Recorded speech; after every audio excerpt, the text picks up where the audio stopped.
All right, let's get right into it. Today, in this explainer, we're diving into an absolute heavyweight showdown in the world of data center cooling, CRAC versus CRAH.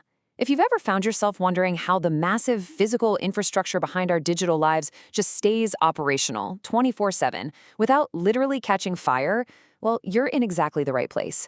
We're going to break down the mechanics, the money, and the core strategies behind keeping the modern world online. I mean, seriously, how do you stop the internet from melting? And no, that's not some dramatic metaphor. Every single time you stream a movie, process a financial transaction, or run a really heavy AI model, somewhere out there, a dense rack of servers is generating massive, staggering amounts of heat. And if we don't manage that thermal output, the hardware physically degrades, fails, or quite literally melts. We're not talking about a couple of dropped packets here. We are talking about catastrophic, multi-million-dollar outages that can bring global networks to their absolute knees. So the reality is this: managing that intense heat efficiently isn't just some secondary facility task. It is absolutely the ultimate existential challenge for any IT facility manager today. Think about it. You can have the fastest processors and the most robust fiber optic links on the planet, but if your cooling strategy is off, your data center is fundamentally broken. Getting this right dictates everything from your environmental footprint to your bottom line. So let's look at the two heavy hitters facility managers use to tackle this colossal problem. Starting with contender number one, the independent fighter. Meet the CRAC unit. That stands for Computer Room Air Conditioning.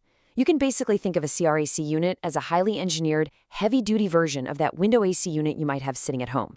The defining feature here is that it utilizes a direct expansion or DX refrigeration cycle.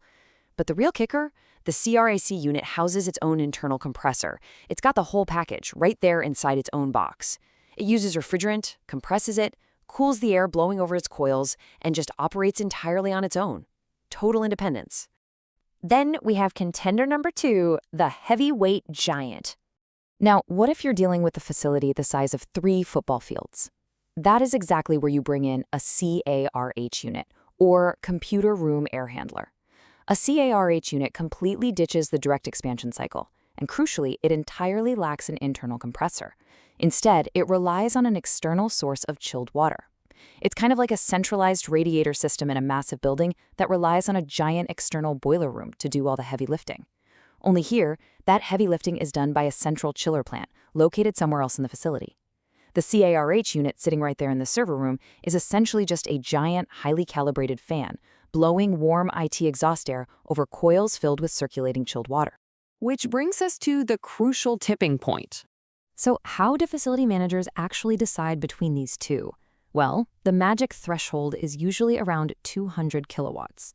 If your IT load, the total power being consumed and turned into heat by all those servers, is sitting under 200 kilowatts, investing in a massive centralized chilled water plant with miles of insulated piping usually just doesn't make any financial sense. Below that 200 kilowatt mark, the math almost always favors the independent CRAC units. But the very second you scale past that tipping point, you really got to start looking closely at the long-term economics of a CRAH system. Let's break down the head-to-head matchup. If we look at the mechanical divide, the CRAC unit uses refrigerant as its cooling medium. And remember, that compressor is sitting right there inside the IT space. Because it's an all-in-one box, your initial capital expenditure, or CapEx, is much lower for those small-scale setups. Now, compare that to the CRAH unit, which uses chilled water. Its compressor has been totally banished to an external chiller plant outside the data floor. Because you have to build that entire external plant and lay all that piping, your initial CapEx is going to be significantly higher. But as we all know, CapEx is definitely not the only cost that matters. There's also a massive philosophical difference in power design here. With CRAM units, because those heavy-duty compressors are sitting right there in the server room, you have a really high localized power draw at every single unit. You've got to route heavy electrical infrastructure all across your data floor just to power them. But with CRH, it's a totally different story. You have a very low localized power draw inside the IT space because you're basically just powering fans and valves. All that heavy electrical load for the compressors gets shifted entirely to the central chiller plant. That totally streamlines your local power distribution inside the delicate IT space, and it vastly simplifies how you size and wire your backup generators.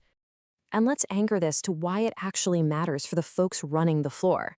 Moving that heavy machinery out of the server room means CRA units require way lower in-room maintenance.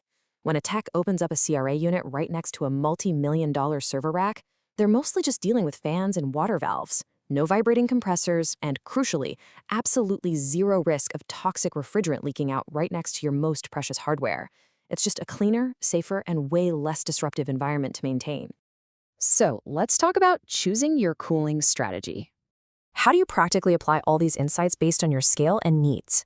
Well, if you're looking at small to medium data centers, edge computing, or telecom rooms, the CRAC unit is your undisputed champion. Remember its superpower, independent operation. Because every single CRAC unit has its own compressor, a failure in one unit doesn't tank your whole cooling network. If one goes down, the rest just keep humming along. That makes them absolutely perfect for isolated network closets, quick edge computing deployments, and building retrofits where you just don't have the space or the budget to drop in massive chilled water infrastructure. On the flip side, here is where the CRH unit absolutely shines. If you're building out mega projects, large enterprise data centers, or setting up in a heavy industrial complex that already has an existing chiller plant, CRH is the gold standard. Moving heat with water at a massive scale is just remarkably more energy efficient than running hundreds of localized compressors.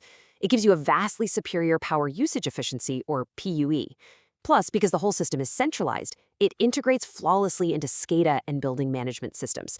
You get this highly granular, global environmental control over everything from chilled water temps to variable speed fans, all accessible right from one central dashboard.